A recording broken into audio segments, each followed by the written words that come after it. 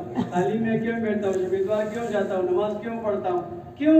اندر سے آواز آئے اللہ کے لیے کرتا ہوں. قرآن پاک میں کا مفہوم ہے کہ تمہاری قربانی کا گوشت اور اس کا خون اللہ کو نہیں پہنچتا، لیکن تمہارے دلوں کے اندر جو تقویٰ ہے، اخلاص ہے، وہ اللہ کو پہنچتا ہے. اللہ پاک تمہارے شکلوں کو، تمہارے مالوں کو نہیں دیکھتے. اللہ پاک تمہارے عمل کو دیکھتے ہیں. تمہارے دل کو عمل کیسے کرتا ہے اور اندر نیت کیا کیوں کرتا ہے. تو نیت کو ٹٹولنا عمل سے پہلے. میں یہ عمل کیوں شروع کر رہا ہوں؟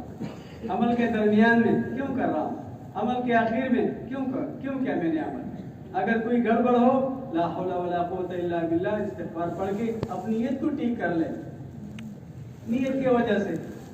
اور بھائی ہم حضور پاک صلی اللہ علیہ وسلم کی امتی، ہمارے ذمہ بہت بڑا کام ہے. آپ صلی اللہ علیہ وسلم خاتم النبیین ہیں. آپ کے بعد قیامت تک نبوت کا دروازہ اللہ نے بند فرمایا، کوئی نبی نہیں آئے گا. تو آگے 23 سال کے بعد دنیا سے تشریف لے گئے. 1443 سال یہ گزر گئے. ہجرت کے 10 سال کم کر دو تو 1433 سال گزر گئی. آگے قیامت کب آئے گی؟ اس وقت تک انسان دنیا میں آ رہے ہیں اور آگے پہنچانے کا نظام دین کا. تو اللہ پاک نے ان کو ایسے چھوڑا.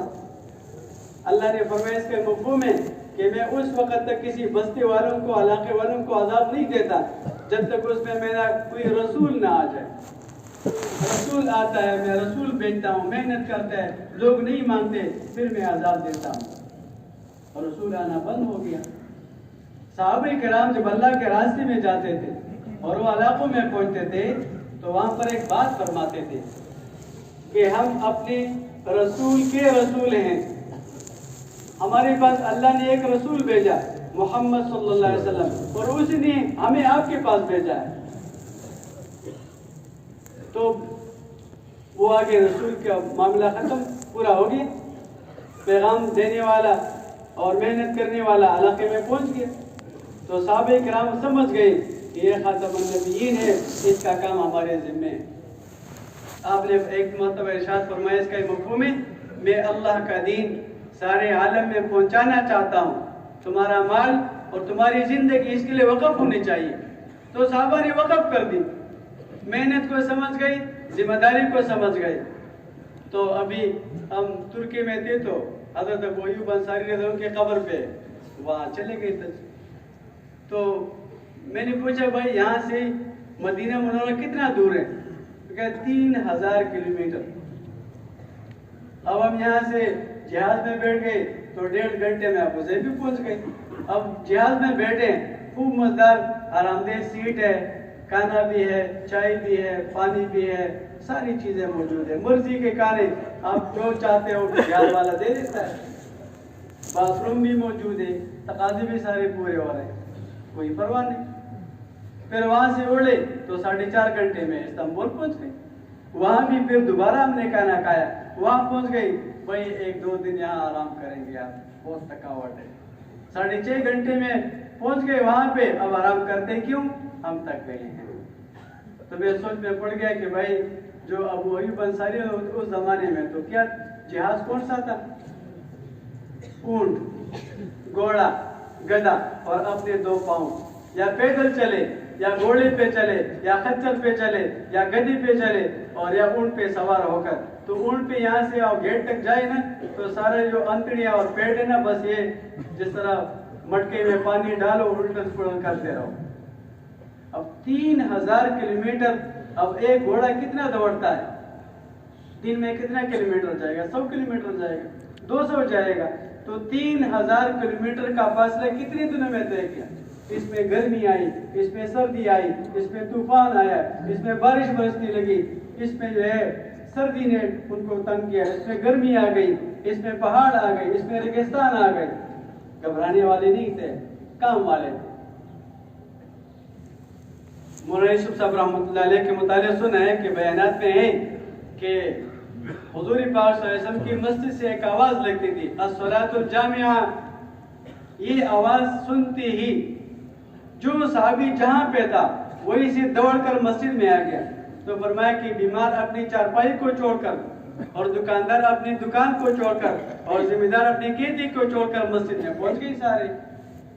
اب یہاں سے جماعت بن گئی، تشکیل ہو گئی، تو کسی صحابی نے عذر پیش نہیں، اللہ کے رسول میں تو دکان کھلا چھوڑ کے آیا ہوں، صرف معلوم کرنے کی کیا بات ہے، کیا میں تو چارپائی پہ پڑا تھا اور جانے کی ہمت نہیں ہے، میری تو والدہ پڑی ہے بیمار، میرا تو بچہ بیمار پڑا ہے، میرے تو شادی کی رات ہے، میرا تو یہ سیزن ہے، میرا یہ تو ابھی فصل تیار ہے۔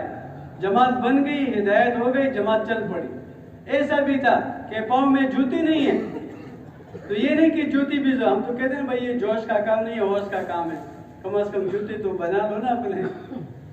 یہ صحابہ جوش والی نہیں تھے، یہ ہوش والے لوگ تھے، ہوش میں تھے کہ پیادہ چل پڑے اور پاؤں پٹ گئے اور یہاں سے چیتڑے کاٹ رہے ہیں اپنی چادر سے اور اس کو پاؤں سے لپیٹ، چیتڑوں والا غزوہ۔ رات کو بھوکے سوئے میاں بیوی بچے اور صبح تشکیل ہو گئی، تو یہ نہیں پوچھا اللہ کے رسول جانا فرض ہے کمانا فرض ہے، یہ مسائل نہیں پوچھتے تھے، ذمہ دار تھے، سمجھ گئے ساری دنیا کے انسانوں کو جہنم سے بچانا، جنت میں لے جانا یہ ہماری نبی کا کام ہے، یہ میرا بھی کام ہے، کام سمجھ گئے تھے، انسانیت کا غم لے کر مدینہ کو چھوڑ گئے۔ جس آپ سے صحابہ آپ سے محبت کرتے تھے، آپ نے فرمایا اے معاذ واللہ، اللہ کے ذات کی قسم مجھے آپ سے محبت ہے۔ جو پیغمبر صحابی سے کہے کہ کتنی محبت ہوگی شدید۔ اسی کو امیر بنایا معاذ بن جبل کو اور یمن روانہ کر دیا، اور ساتھ ہی بھی فرمایا کہ جب تمہاری واپسی ہوگی مجھے دنیا میں نہیں پاؤ گے، میرے قبر پر تمہارا گزر ہوگا۔ کتنے روئے یہ اللہ ہی جانتا ہے۔ آپ سے سب بھی کھڑے ہیں اور الٹی پر الٹے بیٹھ گئے مدینہ کے طرف، حضور کے طرف، جب تک حضور کا چہرہ نظر آ رہا ہے اسی طرح بیٹھے رہے، روتے روتے چلے گئے۔ مدینے کو قربان کرنا، حضور کی مجلس کو قربان کرنا بہت بڑی قربانی، جذبات کو قربان کرتے تھے لیکن کام کو قربان نہیں کرتے تھے۔ تو بھائی اللہ پاک نے ایک بہت بڑا کام دیا ہے، جس کام کے کرنے پر ایک قدم لے لو تو آپ کو کیا ملے گا؟ 700 نیکیاں عمل نامے میں لکھی جائیں گی، 700 گناہ معاف ہوں گے، 700 جنت میں درجے بلند ہو گے۔ 1 روپے لگاؤ تو 7 لاکھ کما لو، ایک نماز پڑھو 49 کروڑ لے لو اللہ پاک سے، اور اللہ کے راستے میں نکلنا پچھلے گناہوں کا کفارہ ہے۔ آپ نے فرمایا کیا تمہیں معلوم نہیں کہ کلمہ پچھلے گناہوں کو ختم کرتا ہے؟ اور کیا تمہیں معلوم نہیں کہ حج پہلے گناہوں کو مٹا دیتا ہے؟ اور کیا تمہیں معلوم نہیں کہ اللہ کے راستے میں نکلنا ہجرت یہ پچھلے گناہوں کو ختم کر دیتا ہے؟ آپ نے فرمایا 3 آدمی ہیں، حدیث کا مفہوم ہے، جس کی ضمانت اللہ نے لی ہے، اگر یہ زندہ رہے تو اللہ پاک ان کی حفاظت کریں گے، ان کو رزق دیں گے، اللہ ان کے لیے کافی ہے، اللہ ان کو رزق دیں گے۔ مر گئے تو سیدھی جنت میں لے جائیں گے۔ اس میں سب سے پہلا آدمی وہ جو اپنے گھر سے مسجد کی طرف چلے۔ کتنا آسان کام ہے، اپنے آپ کو اللہ کی ضمانت پہ دے دو، اللہ کافی ہو گئی، اللہ رزق دے گی۔ دوسرا آدمی جو گھر میں داخل ہو کر سلام کرے، کتنا آسان کام ہے، یہ اس کے لیے اللہ کافی ہو گئی، اللہ ضامن ہے، کافی بھی ہے، رزق بھی دیں گے، اور مر گئے تو سیدھے جنت میں لے جائیں گے۔ اور تیسرا وہ آدمی جو اللہ کے راستے میں نکلے، اللہ کے راستے میں نکلنا اپنے آپ کو اللہ کی ضمانت میں دینا، اللہ کو ضامن بنانا، رزق بھی دیں گے۔ اور تبلیغ والے کو اللہ پاک اتنا کھلاتے ہیں کہ کھاتے کھاتے تنگ ہو جاتے ہیں، ہے کہ نہیں ایسا؟ ہماری طرح کسی کا دسترخوان ہے، ہماری طرح سواریاں کوئی استعمال کرتا ہے، ہماری طرح وہ ہمارے ایک ساتھی تھے کہ پہلے گاؤں میں ایک آدمی ہوگا، وہ کہیں حج کے لیے چلا گیا یا کہیں دبئی چلا گیا تو آ کے سارا سال وہ قصے سناتا تھا، قصے ختم نہیں ہوتے۔ اب ایک کام وہ روٹی پکانے والا، تندور چی اور یا چھولے بھیجنے والا، وہ کہتا امیر صاحب کہاں گئے تھے؟ میں ابھی یوگنڈا سے ہو کر آیا ہوں۔ اب سارا سال یوگنڈا کے قصے سناتے تو خواتین کے خانے اس نے ختم کر دی کہ اسے تنگ آ گئے، ماشاءاللہ 3 سفر ہو گئے، 5 سفر ہو گئے۔ تو اس کے لیے بھائی ایک کام جو ہمارے ذمے ہے، اس کے لیے کہتے بھائی پہلے 4 مہینے لگا لو۔ تبلیغ میں صرف 2 کام، 2 نیتیں کرنی، انشاءاللہ سب تو آخر تک بیٹھیں گے نا انشاءاللہ۔ میں نے پہلے عرض کیا تھا بھائی یہ کام کا مذاکرہ ہے، کام یہ ہے کہ ابھی جماعتیں بن جائے ساری دنیا میں جانے کے لیے، تو بھائی ایک دوسرے کی منت سماجت کر کے سب کو آخر تک بٹھائیں گے انشاءاللہ۔ 2 نیتیں کیا ہے؟ ایک نیت یہ کہ میں ساری زندگی تبلیغ کا کام کروں، تو کون کون کریں گے انشاءاللہ؟ ماشاءاللہ، اللہ قبول۔ اور ایک ہی کہ میں ساری دنیا میں جاؤں گا، جہاں 5 لاکھ لگتے تو وہاں بھی جاؤں گا، جہاں 10 لاکھ لگتے وہاں بھی جاؤں گا، یہ نہیں کہ میرے پاس تو 50,000 ہے آگے نہیں جا سکتا۔ تو سب کی نیت ہو گئی اور آخر تک سب بیٹھیں گے۔ تو بھائی اب بتاؤ کہ ساری دنیا میں جانے کے لیے سب سے پہلے پاکستان میں 4 مہینے لگانا ضروری ہے۔ تو وہ بھائی جن کے 3 چلے نہیں لگے تو وہ ذرا کھڑے ہو کر نقد نام بتا دیں، کون کل سے انشاءاللہ 3 چلے لگائیں گے؟ ماشاءاللہ، کون کون ہمت کریں گے انشاءاللہ؟ پوری جماعت، مسجد وار جماعت، علاقہ وار جماعت، منگلوار